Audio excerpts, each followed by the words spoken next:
Hello दोस्तों, स्वागत है आपका ऑनलाइन स्टडी यूट्यूब चैनल में। मैं नरेंद्र कुमार। यहाँ पे दोस्तों सी-टेट इन्वायरमेंट्स का नोट्स देखेंगे। दोस्तों ये क्लास 5 का है। हम लोग यहाँ पे चैप्टर वाइज देखेंगे। तो यहाँ पे दोस्तों हमारा लेसन 1 में जो है कैसे पहचाना चींटी ने दोस्त को, ये वाला चैप्टर उसमें है।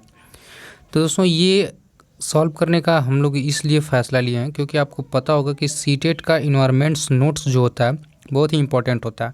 इससे 15 क्वेश्चन आते हैं, क्योंकि आपको पता होगा कि एनसीईआरटी से जो है कि 15 क्वेश्चन आते हैं और 15 क्वेश्चन जो है कि दोस्तों पेडागोजी से आते हैं। तो टोटल सी-टेट के इन्वायरमेंट में 30 क्वेश्चन आते हैं, जिसमें से 15 जो है कि एनसीईआरटी से क्वेश्चन आते हैं। तो ये दोस्तों एनसीईआरटी का नोट्स है आपके सामने मैं लेके आ रहा हूँ, जो कि लेसन 1 जो कि क्लास 5 का है। ये है कैसे पहचाना चींटी ने दोस्त को।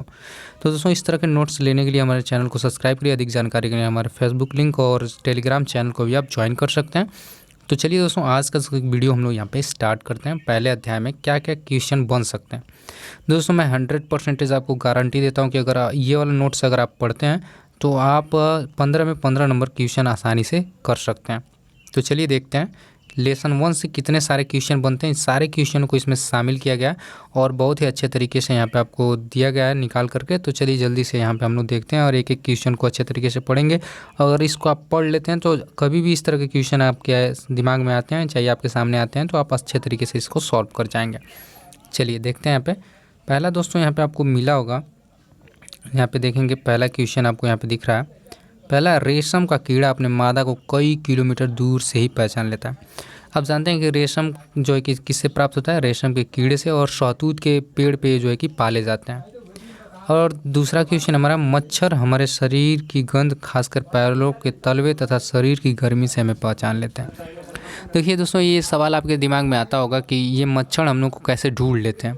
तो आपको बता दें कि वो जो मच्छर हैं हमारे खास तरह के जो है कि गंध निकलती है हमारे शरीर से, जो तलवे और शरीर की गर्मी से हमें वो सूंघ करके पहचान लेते हैं। अब चलते हैं दोस्तों, एक कुत्ता दूसरे कुत्ते के मलमूत्र से जान लेता है कि कुत्ता दूसरे इलाके का है। कभी भी आप देखेंगे कुत्ता जो है कि अगर उसी के गांव का कुत्ता है तो उन कुत्तों को नहीं भौंकता है, बट अगर वो कुत्ता दूसरे इलाके का है तो कुत्ता क्या करने लगता है, उसे भौंकने लगता है, काटने लगता है। तो वो क्या करते हैं, मल मूत्र से जान लेते हैं कि कुत्ता क्या है, दूसरे इलाके का है। तो हर एक सेंसेस होते हैं जानवरों में भी, तो इसी तरह वो लोग भी पहचानते हैं। अब चलते हैं अगला जो क्वेश्चन है आपका। ज़्यादातर पक्षियों की आँखें उनके सर के दोनों तरफ होती हैं। देखिए बहुत सारे ऐसे पक्षी हैं जिनके दोनों तरफ उनकी आँखें होती हैं, सर के दोनों तरफ। वे पक्षी एक समय में दो अलग अलग चीज़ें पर नज़र डाल सकते हैं। तो जैसे अगर इस तरह की आँख जिन पक्षियों के हैं वो एक ही समय में दो अलग अलग चीज़ों को देख सकते हैं। अब चलते हैं दोस्तों अगला जो है कि आपका अगले वाले को देखते हैं। ज़्यादातर जो है कि पक्षी होते हैं उनकी आँखें की पुतली घूम नहीं सकती है। क्या करती है, घूम नहीं सकती है। तो वे अपनी गर्दन घुमाकर आसपास देखते हैं। जैसे में आप उल्लू को देख लीजिए, उल्लू क्या करता है, वो अपनी गर्दन इधर उधर घुमाकर देखता है। लेकिन देखिए दोस्तों ये क्वेश्चन कैसे बनता है। अगर कहेगा कि कौन सा पक्षी अपना क्या घुमा करके, सर घुमा करके देखता है, इधर उधर देखता है, तो वो उल्लू हो जाएगा। अगर ज़्यादा तेज़ कहेगा कि ज़्यादा अधिक तेज़ अपनी गर्दन इधर घुमाता है, तो वो होता है मैना दोस्तों। तो यहाँ पे आप ध्यान रखिएगा, अगर मैना अगर दिया है, अगर ज़्यादातर तेज़ अगर बात की जाती है तो वो मैना करता है। लेकिन अगर बस नॉर्मल बात किया जाए कि कौन अपना सर इधर उधर घुमाता है, तो वो हो जाएगा उल्लू। तो इस बात का आप ध्यान रखिएगा, क्योंकि इस तरह के क्वेश्चन पूछे जा चुके हैं और कन्फ्यूज़न हो जाता है। अधिक लोग कौवे पे मार देते हैं, तो आप ध्यान रखिएगा कौवा नहीं होगा, यहाँ पे उल्लू सही हो जाएगा। अब चलिए, चील, बाज और गिद्ध जैसे पक्षी, यहाँ पे टाइपिंग में दिक्कत है, तो चील, बाज और गिद्ध जैसे पक्षी हमसे 4 गुना तेज़ देख सकते हैं या दूर के देख पाते हैं। जो चीज़ हमें 2 मीटर की दूरी पर दिखाई देती है तो वही चील और गिद्ध और बाज को 8 मीटर की दूरी से ही देख लेते हैं। दोस्तों आप लोगों ने देखा होगा चील, बाज और गिद्ध को कि अगर चूजे नीचे, मुर्गी के अगर चूजे चर रहे होते हैं तो ऊपर से ही देख करके आते हैं और झपट करके उनको लेके चले जाते हैं। यानी जो चीज़ें हम लोग 2 मीटर की दूरी पर देखेंगे उन लोगों को वो 8 मीटर की दूरी से ही दिखाई देने लगेगी। यानी हमसे 4 गुना तेज़ वो लोग देख सकते हैं। अब चलते हैं यहाँ पे, ये वाला क्वेश्चन भी बहुत ही इंपॉर्टेंट है क्योंकि ये बहुत बार पूछा जा चुका है। दिन में जागने वाले जानवर कुछ रंग देख पाते हैं, लेकिन केवल रात में जागने वाले जानवर हर चीज़ काली और सफ़ेद ही दिखाई देती है। जैसे कि दोस्तों आपको पता होगा कि उल्लू क्या होता है और चमगादड़ जो होती है रात को ही ओनली जागते हैं, तो इनको हर चीज़ें क्या होती हैं, सफ़ेद और काली दिखाई देती हैं। तो ये चीज़ें आप ध्यान रखिएगा। अब चलिए अगला क्वेश्चन देखते हैं, सांप वाला से हम लोग स्टार्ट करेंगे। ये है, सांप के कान नहीं होते, वे ज़मीन पर कुछ कंपन को ही सुन पाते हैं। देखिए दोस्तों, जब इसके कान नहीं होते हैं तो आप देखते होंगे सर्प जो होता है उसके कान नहीं होते हैं, तो वो क्या करते हैं, ज़मीन पे जो हमारी कंपन होती है उस कंपन को वो लोग सुनते हैं और उस उन लोगों को भनक लग जाता है कि कोई वस्तु या कोई जानवर या कोई मनुष्य आ रहा है, तो वो लोग इसी तरह जो है कि वो भाग जाते हैं। तो वो लोग कंपन को ही सुन पाते हैं। अब चलते हैं, जंगल में ऊंचे पेड़ पर बैठा लंगूर पास आती मुसीबत जैसे शेर चीता को देखकर एक खास आवाज़ निकालकर अपने साथियों को संदेश देता है। देखिए दोस्तों, सभी लोग मुसीबत से डरते हैं, तो जानवर भी जैसे शेर से चीता से डरता है। तो क्या करता है, अगर कोई लंगूर बैठा है ऊंचे पेड़ पे, तो शेर चीता को देखकर एक खास की आवाज़ निकालता है, खास तरह की, और सभी लोग जान जाते हैं कि हम लोग खतरे में, और सभी लोग भाग जाते हैं। अब चलिए अगला क्वेश्चन है, मछली खतरे की जानकारी चेतावनी एक दूसरे को बिजली तरंगों से देती हैं। अब देखिए जो दोस्तों मछलियाँ होती हैं वो क्या करती हैं, एक दूसरे को बिजली तरंगों से संदेश देती हैं।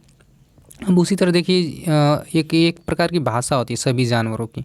आप लोग को पता होगा कि सभी जानवरों की अपनी न अपनी एक भाषा होती है। तो यहाँ पे सन 2004 में आई सुनामी कुछ समय पहले जानवरों के अजीब व्यवहार और उनके द्वारा दी गई चेतावनी भरी आवाज़ों को अंडमान की एक खास आदिवासी जाति समझ गई और इस प्रकार इस जाति को के लोग सुनामी से बच गए। तो देखिए दोस्तों, जानवरों को भी एक भाषा होती है और वो अपनी भाषा में वो क्या करते हैं, संकेतों में बात करते हैं। तो इसी तरह 2004 में एक सुनामी आई थी और उस सुनामी में जानवर पहले ही अजीब व्यवहार करने लगे थे, इसलिए अंडमान की एक जनजाति थी या आदिवासी थी, वो लोग समझ गए कि कुछ अलग होने वाला है, कुछ गलत होने वाला है, कुछ आफत आने वाली है, इसलिए वो लोग उस सुनामी से बच गए। वहाँ से अपना सारा बोरिया बिस्तर लेकर के सेफ जगह पर चले गए और इसी तरह वो लोग बच गए। अब चलते हैं दोस्तों, ये वाला भी इम्पोर्टेंट क्वेश्चन है क्योंकि इससे बहुत सारे क्वेश्चन बन चुके हैं, तो ये वाला भी क्वेश्चन पढ़ना बहुत ही ज़रूरी है। जैसे आप स्थल जानते हैं, स्थल होते हैं, ये भालू जैसे दिखते हैं, तो आपसे क्वेश्चन पूछ देगा वो कौन सा जानवर है जो भालू जैसे दिखता है, तो हो जाएगा स्थल आपका हो जाएगा। और ये देखिए, ये दिन में 17 घंटे पेड़ पर ही लटके रहते हैं। दोस्तों ये जो पेड़ होता है ना आपका, उस पर लोग क्या करते हैं, 17 घंटे उल्टा लटकते रहते हैं। और देखिए ये उसी पेड़ के पत्ते को खाकर पलते हैं, जो ये पेड़ के पत्ते होते हैं उसी को वो लोग खा करके पलते हैं। कौन? सथार। अब देखिए अपने 40 वर्ष के जीवन में केवल 8 पेड़ पर ही घूमते हैं। अब सोच लीजिए, केवल 8 पेड़ पे ही 40 वर्ष में वो लोग घूमते हैं और एक सप्ताह में एक बार पेड़ से नीचे उतरते हैं शौच करने के लिए। तो ये बहुत ही इंटरेस्ट बात है क्योंकि सथाल इस तरह का हरकत करता है एक सप्ताह में एक बार, और बहुत ही आलसी होते हैं ये लोग, तो इसको भी आप ध्यान रखिएगा। अब चलते हैं बाघ के बारे में देखते हैं। तो बाघ तो भाई बहुत खतरनाक होता है और उसके कारनामे भी बहुत खतरनाक हैं। तो चलिए देखते हैं, ये वाला देखिए, अंधेरे में हमसे 6 गुना ज़्यादा तेज़ देख सकते हैं। तो भाई उनको मात देना थोड़ा सा मुश्किल हो जाता है क्योंकि हमसे 6 गुना तेज़ वो देख पाते हैं। अब बाघ की मूछें हवा में हुए कंपन को भाप लेते हैं और उसे शिकार की बिल्कुल सही स्थिति का पता चल जाता है। उन्हें अंधेरे में रास्ता ढूंढने में भी मदद मिलती है। तो आप देखेंगे शेर की जो है कि ये मूछें जो होती हैं, शेर की ये जो मूँछ है, उससे क्या होता है कि वो लोग कंपन को भाप लेते हैं और शिकार की सही स्थिति का वो लोग पता भी लगा लेते हैं। और ये मूँछों से ही वो लोग क्या करते हैं, बहुत सारा कार्य वो कर लेते हैं, जैसे कि दिशाओं का पता लगाना कि किधर से हवा चल रही है, क्या हो रहा है, किधर से झाड़ियाँ वगैरह, इस तरह का वो अंतर कर पाते हैं। अब चलिए, बाघ का गुर्राना 3 किलोमीटर तक सुना जा सकता है। जो बाघ चिल्लाते हैं तो उनको 3 किलोमीटर दूर तक दोस्तों सुना जा सकता है। अब देखिए, बाघ अपने इलाके में मूत्र करके अपनी गंध छोड़ते जाते हैं और एक बाघ दूसरे बाघ के मूत्र की गंध झट से पहचान लेता है। देखिए क्या करते हैं, बाघ अगर इलाके में घूमते रहते हैं तो मूत्र करते रहते हैं, तो उनमें से एक गंध निकलती है जिससे वो लोग पहचान जाते हैं क्या ये दूसरे शेर का या बाघ का गंध है। अब चलते हैं, बाघ हवा से पत्तों के हिलने और शिकार के झाड़ियों से हिलने की आवाज़ में अंतर को भाप लेता है। अगर देखिए, अगर आप शेर से बचने के लिए या बाघ से बचने के लिए अगर झाड़ियों में आप छुप भी जाते हैं, तो अगर आपके हाथों से अगर झाड़ियाँ हिल भी जाती हैं तो शेर पहचान लेता है कि ये हवा से हिला है या किसी शिकार से हिला है, इसीलिए वो जल्दी से वो शिकारों को ढूंढ लेते हैं। अब देखिए, बाघ के कान बाहर की आवाज़ को इकट्ठा करने के लिए अलग अलग दिशाओं में बहुत ज़्यादा घूम भी जाते हैं। देखिए वो क्या करते हैं, आवाज़ को सुनने के लिए अपने कान जो हैं अलग अलग दिशाओं में मोड़ते रहते हैं। कभी भी आप वीडियो में वगैरह में या फिल्मों में देखे होंगे तो इस तरह का हरकत करते हुए आपको शेर या बाघ दिखे होंगे।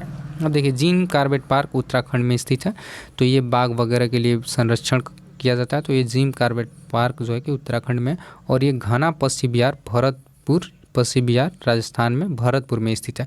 तो देखिए इस पे क्वेश्चन कैसे बनते हैं, तो बाघ पे इतने सारे क्वेश्चन आपसे पूछ लिया जाएगा और पूछेगा इनमें से कौन एक नहीं है, तो वो आपको मिलान करने के लिए भी दे सकता है। कई तरह से आपके इससे क्वेश्चन पूछा जा सकता है। अब पूछा जाएगा कि जिम कॉर्बेट पार्क कहाँ है, तो ये उत्तराखंड है। अब पूछा जाएगा कि घना पश्चिम बिहार या भरतपुर पश्चिम बिहार कहाँ है, तो ये राजस्थान में है। अगर राजस्थान नहीं है तो भरतपुर में अगर दिया रहेगा तो भरतपुर यहाँ पे हम लोग सही कर लेंगे।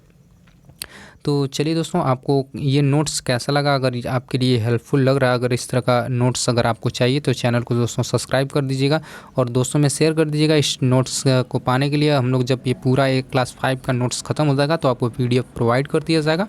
तो चलिए दोस्तों, मिलते हैं अगले लेसन के साथ अगले वीडियो में, तब तक लिए बाय बाय।